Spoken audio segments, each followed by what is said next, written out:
ഫ്ലൈറ്റിൽ നിസ്കരിക്കാൻ പറ്റൂല എന്നാണ് പലരുടെയും ധാരണ. അവിടെ മുസല്ലൊന്നും വിരിച്ചിട്ടൊന്നുമില്ല. പക്ഷേ നിങ്ങൾ ഫിഖ് പഠിക്കണം, ഉലമാക്കളോട് ചോദിക്കണം.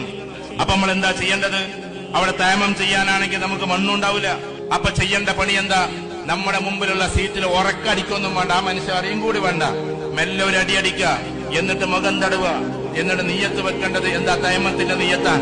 ഒരടിയും കൂടി അടിക്കുക, വലത്തെ കൈയും ഇടത്തെ കൈയും ഇതേപോലെ തടവുക. എന്നിട്ട് കാലൊന്നും തടവാൻ പോട്ടെ. ചില ആളുകൾ കാണാൻ ഇങ്ങനെ പിടിച്ചിട്ട് കാലൊക്കെ തടവണം. തയമ്മത്തിന് കാല് തടവലില്ല. ഈ രണ്ടവയവം മാത്രം, മുഖവും മുങ്കയും മാത്രം. എന്നിട്ട് അവിടെ ഇരുന്നോണ്ട്, ഈ ആൾക്ക് ശല്യമൊന്നും വരാതെ ഇരുന്നോണ്ട് ഉറക്ക ഫാത്തിയോതണ്ട, ഉറക്കതാക്കണ്ട, മെല്ലെ ചൊല്ലിക്കൊണ്ട് നിസ്കരിച്ചോ. എന്തൊരു രസമുണ്ടാകുന്ന ആകാശത്തിലൂടെ സഞ്ചരിക്കുന്ന ഫ്ലൈറ്റിലിരുന്നിട്ട് 100-400 ആളുകൾ സഞ്ചരിക്കുമ്പോ നിങ്ങളിരുന്ന് നിസ്കരിക്കുകയാണ്. അള്ളാഹ്ക്ക് എത്രമാത്രം ഇഷ്ടമായിരിക്കും അത്.